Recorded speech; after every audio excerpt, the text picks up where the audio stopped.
Mirror, mirror on the wall, who is the fairest teacher of all?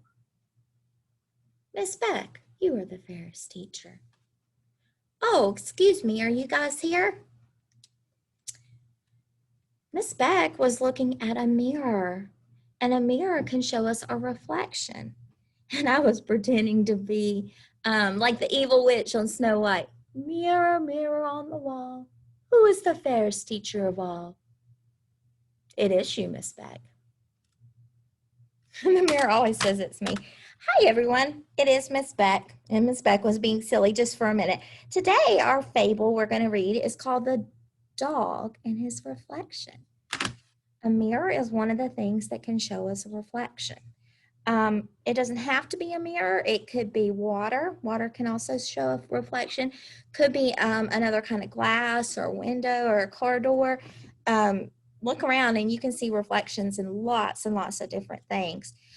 We are going to sequence the beginning, middle, and end of the story. And we are going to look for the main character. While we're doing so, we may hear the word reflection. Everybody say reflection. Feast. Feast is a great big meal. Who's hungry? Yum, yum, yum. Greedy. Oh no, that boy was greedy. He ate way too much food at the feast. And stream. A stream is a small river. We fished in the stream behind our house. Oh, I just saw another one on here. A spoon can cast a reflection. That's pretty cool. So the fable we're going to read today is called The Dog and His Reflection. When a person looks in a mirror or another shiny object, the image that is seen is called a reflection. So right now, if you're in class, I want you to look in my mirror that I'm going to show you. And if you're at home, I want you to find a mirror and look at your reflection, okay? Is the reflection a real person? Now, if you're feeling a little confused, go ahead and look in the mirror, and you may ask your mom and dad or whoever you're working with. So you look in the mirror and you'll say, Mom, who's the real person? So the real person would be yourself, and the reflection would just be the reflection. It would not actually be the real person. The reflection just shows us what the person looks like. That makes sense, okay? Also, try and see if there's anything else at your house that you can see your reflection in. If there is, send me a message. Let me know what you could see your reflection in. I'd love to see that. All right, boys and girls, we also are going to identify the moral or the lesson in the fable. Remember yesterday, the moral was what lesson the character learned in the story, okay? And we're also going to learn the understanding of the word feast. Remember, Miss Beck said feast was a big, big thing of food, okay? Lots and lots of food. Okay, let's see. I'm going to share my screen here. And real quick, I will show you reflection and images. Images is a great place to go if you need to find a picture or something to show your kids and a vocabulary word that maybe they don't know. You can just simply look it up. And as we see here, a feast is lots and lots and lots of food. Okay, so that's always a good place to look. Stream.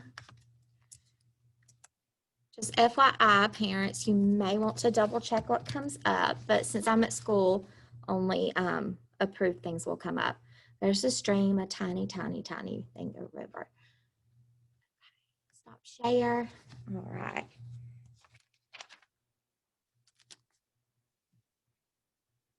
Now it's time for our story.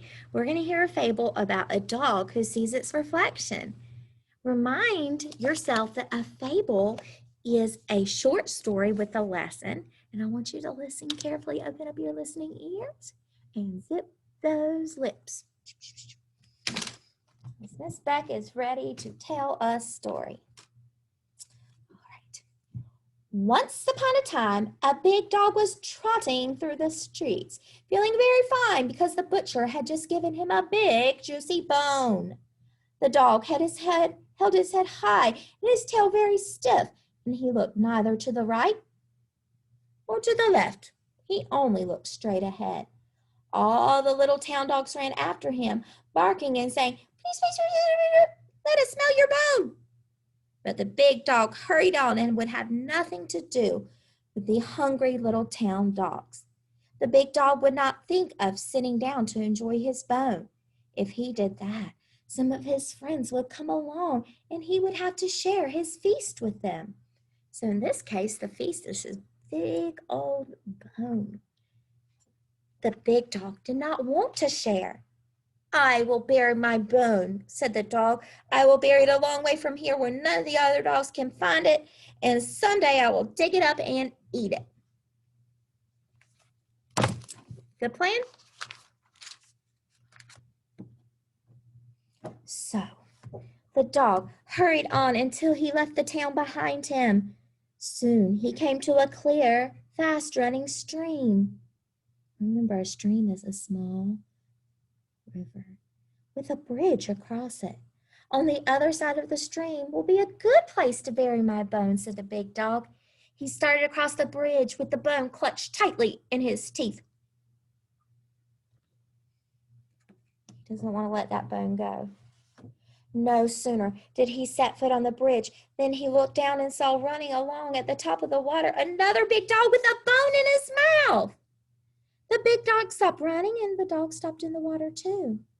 The big dog started walking again and the dog in the water started too. The big dog put on a fierce look and turned his head toward the water. And the dog in the water did precisely the same thing, or exactly the same thing, and looked every bit as fierce. "This will never do," said the big dog. "I'm going to take his bone away from him." What do you think is happening? Are there really two dogs? One on top of the bridge and one in the water? So the big dog opened up his mouth wide to take the other dog's bone. But there was no dog in the water at all. What the big dog had seen was his own reflection. When he opened his mouth, the bone went splash in the stream and has carried it away forever. Bye-bye, bone. So the moral of the story is, if you are greedy, you may lose everything. Greedy means wanting more than you need. Does the dog get what he wants at the end of the story? No, that bone goes floating away because he was awfully greedy. All right, so let's take it back to the beginning of the story. What was the dog excited about at the beginning of the fable? That's right, he was excited he got a bone. What does the dog decide to do with the bone? That's right, he plans to bury it so he won't have to share it with the other dogs. He is greedy. In the fable, the dog crosses the stream on a bridge. What happens when he is crossing the bridge? So the dog actually thought he was seeing another dog, but was he seeing another dog? No, he was actually seeing his reflection. So everything that he did, the dog in the water did. He was getting tricked, wasn't he? He saw his own reflection and thought it was another dog with a bone. Then he opened his mouth to take out the bone and in the water it flew. So do you remember what the word fable means? A fable is a story that teaches you a lesson. What's the moral of this story? If you are greedy, you may lose everything. Say, if you are greedy, You may lose everything. My. Who is greedy in the story? The dog. What did he lose? The bone. I'm going to ask a question and I'm going to give you a minute to think about it. I want you to turn to your mom or dad or whoever you're working with and share your answer. Is this story real or make-believe? And how do you know? Think again. Is this story real or make-believe? And how do you know?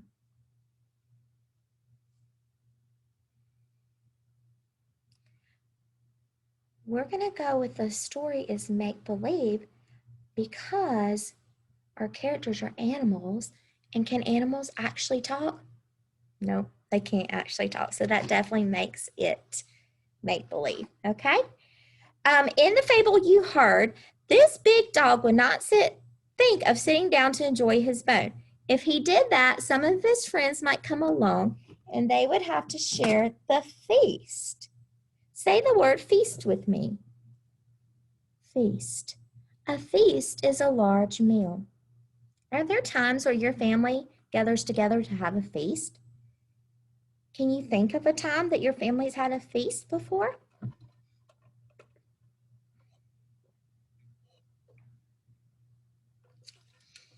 So I'm going to start my sentence with a little sentence frame, and it says, we had a feast because. Well, in my family, we had a feast because it was somebody's birthday. So we had everybody over and we cooked dinner and then we had dessert, we had birthday cake. Can you think of a time that you had a feast? There's a holiday coming up that a lot of people celebrate here in the United States called Thanksgiving. And on Thanksgiving, a lot of families get together and have a feast. That may be the most common feast that you could think of, but you know, people often have feasts at birthdays or different holidays too.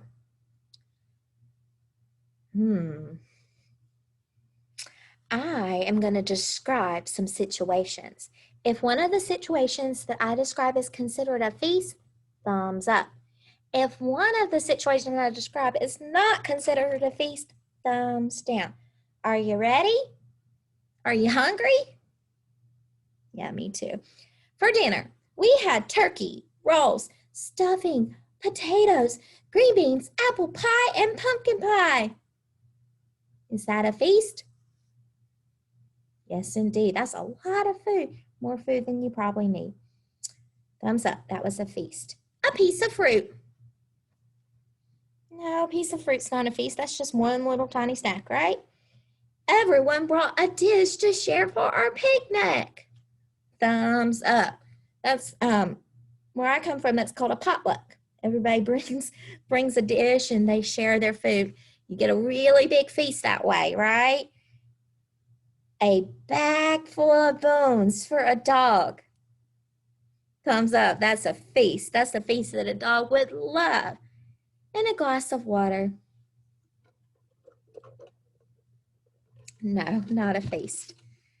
All right, now we are going to retell our story, beginning, middle, end. Are you ready?